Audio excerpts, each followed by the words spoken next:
Hello, this is doctor Sanjivani Gundani. Friends, आप लोगों को मेरे वीडियोस और ऑडियो रिकॉर्डिंग्स बहुत अच्छे लगे हैं। आपने बहुत अच्छे कमेंट्स किए हैं। Thank you so much. अभी मैं आपके लिए और एक रेमेडी को एक्सप्लेन करना चाहूँगी। होप आपके प्रैक्टिस में उसको यूज़ कर सके। सिंपलेस्ट फॉर्म में मैं आपको उस रेमेडी का माइंड अंडरस्टैंडिंग थोड़ा सा क्रक्स समझा पाऊँ। रेमेडी है एलोस सॉक्रेटिन। एलोस को हम लोग मोस्टली कॉलेज लाइफ में डायरिया के लिए जानते हैं। अब ये डायरिया क्या है? डायरिया गंदगी है। डायरिया जो भी गंदगी है वो बाहर निकल रही है ना। और मैक्सिमम रूब्रिक अगर देखे जाए ना इस मेडिसिन में, तो इसमें माइंड सेक्शन में आप देखो तो कॉन्स्टिपेशन डायरिया ही दिया हुआ। अब ये माइंड का डायरिया और कॉन्स्टिपेशन क्या है, ये हमको समझना है। अगर आप माइंड का डायरिया और कॉन्स्टिपेशन समझ गए, पोल्यूशन समझ गए, तो आपको इस पेशेंट आपके क्लिनिक में से ये पेशेंट कभी मिस ही नहीं होगा। इस पेशेंट की खासियत है, समझो एक रूब्रिक इसमें का अगर एक रूब्रिक आप समझ गए तो आपको इसका पूरा कोर्स समझ में आ गया। इसमें एक रूब्रिक है, फ्रेटरनाइज विथ होल वर्ल्ड। ये ऐसा बंदा है जिसको पूरी दुनिया से भाईचारा निभाना है। Whole world. क्या ये पॉसिबल है? बिल्कुल भी नहीं। एक इंसान सबसे ये उम्मीद नहीं लगा सकता कि सब अच्छे से रहे। बेसिकली ये बंदा जो होता है ये प्लेफुल, चेयरफुल, वाइविशियस, जेस्टिंग, लाफिंग, मर्थ मुकिंग, मस्ती वाला बंदा होता है। इसका बेसिक नेचर ये है, बच्चे जैसा खुश रहता है, एंजॉय करता है लाइफ को, दूसरों से ज्यादा खुद को बहुत खुश नसीब समझता है। ये चाहता है जैसे ये जीता है वैसे ही सारी दुनिया जिए। इसको लगता है जैसे मैं इतना खुशकिस्मत हूँ, खुश नसीब वाला हूँ, इतने एंजॉय करता हूँ लाइफ को, वैसे सभी ने ऐसे ही जीना चाहिए। तो ये इसकी चाह है। मतलब सभी ने एक दूसरे के साथ में भाईचारे से रहना चाहिए, ये चाहता है। फ्रेटरनाइज विद द होल वर्ल्ड। लेकिन ये पॉसिबल नहीं है। इसमें बच्चों के जैसे रहने वाली टेंडेंसी है। लाफिंग चिल्ड्रन इन, अभी ये रूब्रिक चिल्ड्रन में अप्लाई नहीं होगा, ये सभी एज में होता है। लाफिंग चिल्ड्रन इन मतलब अगर बड़ा भी है तो उसका लाफ जो है ना, जैसे बच्चों जैसा खुश रहता है, ये बंदा दिल से खुश रहता है। इसीलिए ये रूब्रिक वहां पे अप्लाई। अपने सारे रूब्रिक्स को एज वाइज कैटेगराइज नहीं करना है। हर एक रूब्रिक अगर चिल्ड्रन इन है मतलब वो चिल्ड्रन में ही अप्लाई होता है, ऐसा जरूरी नहीं है। जो बच्चे जैसा बड़ा इंसान होता है ना, उसके लिए भी ये रूब्रिक अप्लाई होता है। तो एलोज, हमारा एलोज भी ऐसे ही होता है, एकदम बच्चों जैसा खुश रहता है, कितनी भी बड़ी उम्र हो जाए इसकी। जस्टिंग आफ्टरनून, आफ्टरनून इंडिकेट जैसे मॉर्निंग, इवनिंग, आफ्टरनून ऐसे दिया है रूब्रिक। तो आफ्टरनून हमेशा लेजी टाइम, मतलब आफ्टर खाना वाना खाने के बाद में जो सुस्ती आती है, आराम करते हैं ना, नैप वाला टाइम रहता है, तो वो है। तो इसमें जेस्टिंग आफ्टरनून दिया है, मतलब ये आफ्टरनून में भी जिंदगी के और दूसरे वे से समझा जाए तो जिंदगी की इवनिंग आफ्टरनून जब होती है, मतलब मिड ऑफ द एज, जैसे कि एक 50 के अबाउ जो एज होती है उसको भी अपन इस तरीके से ले सकते हैं कि जिस एज में आपको आराम करना चाहिए उस एज में भी आप जस्टिंग आफ्टरनून दो तरीके से समझ सकते हैं। वो अपनी एनर्जी को ड्रॉप होने नहीं देता है, वहां पे भी वो जेस्टिंग वाला माहौल में एंजॉय करता है अपने लाइफ को। कितना भी आफ्टरनून वाली एज आए या आफ्टरनून वाला फेज आए, ये जेस्टिंग वाले मूड में रहेगा, ऐसा बनता है। तो इसको ऐसा लगता है जैसा मैं हूँ वैसी सारी दुनिया होनी चाहिए, फ्रेटरनाइज विद द होल वर्ल्ड, सारी दुनिया के साथ में अपना समान भाईचारा हो। अब एक समुदाय हो तो समझ सकते हैं, फिर भी एक समुदाय में भी सारे लोगों के विचार एक जैसे नहीं होते हैं।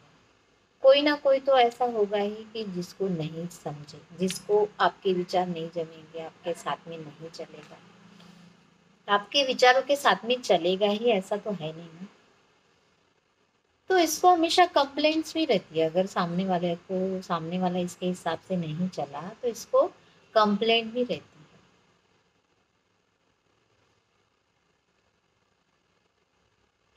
इसलिए ये हमेशा कोशिश करता है कि अपने मुंह से कुछ भी ना निकले, कंप्लेन ही ना निकले, क्योंकि अगर ये कुछ बोलेगा भी तो भाईचारा ना टूट जाए, किसी को बुरा ना लग जाए, इसलिए ये पूरा अंदर ही जमा करके रखता है। मतलब एक कॉन्स्टिपेशन है, ये जो भी इसके दिल में आता है ना, ये पूरा स्टोर करके रखता है। कॉन्स्टिपेशन है, कंट्रोल करता है, fear pollution of.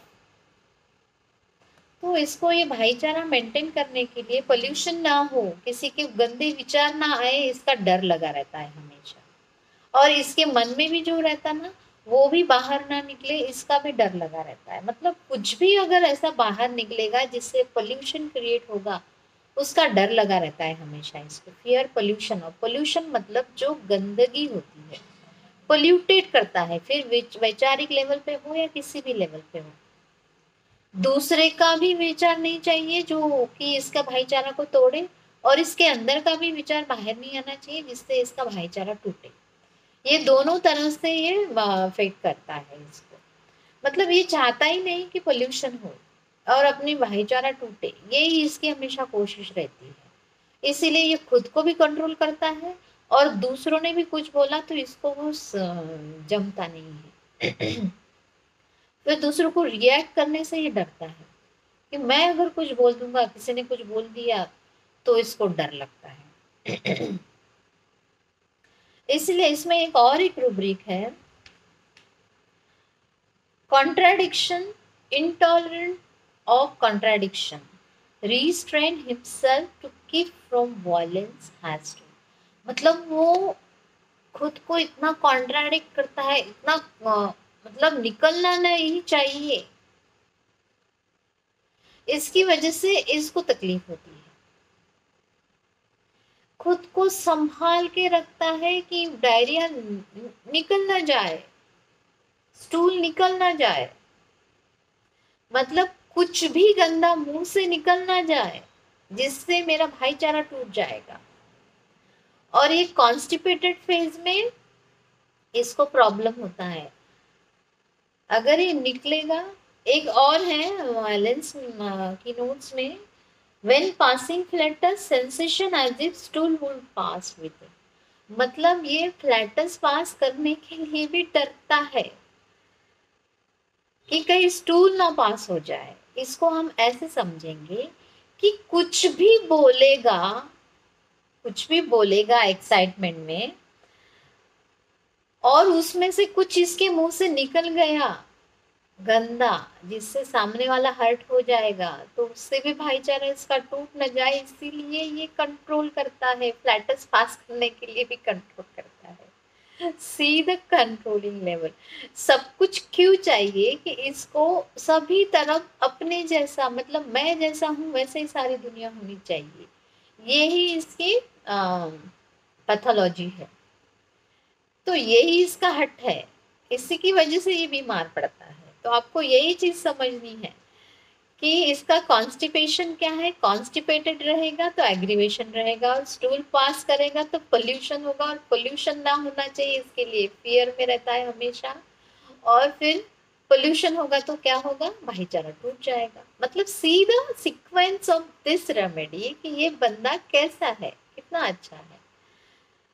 elements from anger, elements from anticipation, elements from emotions, ये चीजों की वजह से एलिमेंट्स आते हैं। absorb eating after, change aversion to, मतलब जैसा शुरू है ना, इसको वैसा ही चाहिए। चेंज एवर्जन टू मतलब कुछ अलग सोच आनी ही नहीं चाहिए। जैसी सोच है, जो भाईचारे है, जो मेंटेन कर सकेगी, किसी की कुछ भी वैचारिक पातड़ी लेवल पे कुछ भी अगर एंट्री होता है तो पोल्यूशन हो जाएगा, ये ऐसे सोचता है, अपने आप को रिस्ट्रेन करता है। इसमें इतने सारे ऐसे रुब्रिक दिए हुए हैं कि जिसमें आपको समझ में आएगा कि ये हर एक चीज को कंट्रोल करके रखता है और फिर स्टूल पास कर देता है, मतलब इतना जमा करता है पेट में। फिर डायरिया है, हेलो उसका डायरिया। क्योंकि एक कॉन्स्टिपेटेड रहेगा तो एग्रीवेशन होगा। तो कॉन्स्टिपेशन क्या है, ये जो कंट्रोल जमा करके रखता है ना, एंगर, एलिमेंट्स फ्रॉम एंगर है। समझने की कोशिश करिए कि ये जो दुनिया में हो रहा है, जिसका कहीं से भी कुछ भी पोल्यूशन आया, इसको नहीं जमेगा। इसको नहीं जमेगा तो ये रिएक्ट नहीं कर पाएगा, रिएक्ट नहीं कर पाएगा तो ये जमा करता है अंदर, और जमा करता है तो वो भी इससे डाइजेस्ट नहीं, ये मतलब उसको एक्सेप्ट नहीं करता है, वो जमा करता है। एंगर जमा करके रखता है अपने अंदर। फिर क्या करता है,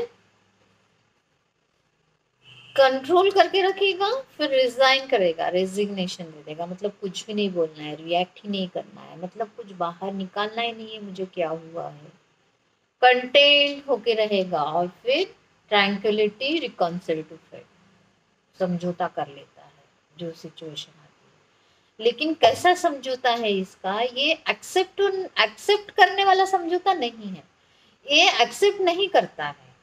जैसे कि एक आध एक बच्चे को समझते हैं कि बच्चा लूज अगर रहा और वो खेल रहा है और किसी ने उसको डांट दिया, समझो कि भाई तुझे समझ में नहीं आ रहा, यहाँ पे खेलते हैं वहां पे खेलो, इस तरीके से बात करते हैं, तो ये बच्चा रिएक्ट नहीं करेगा, लेकिन मन के मन में गुस्सा होल्ड करके बोलेगा अच्छा मुझे नहीं समझता क्या, मतलब वो उसको बोलना रहता है, रिएक्ट करना रहता है, लेकिन वो बोलेगा नहीं, क्योंकि बोलेगा तो इसका पूरा खराब हो जाएगा ना, ये पोल्यूशन आ जाएगा मुंह से बाहर, पोल्यूशन पोल्यूट कर देगा ना बाहर।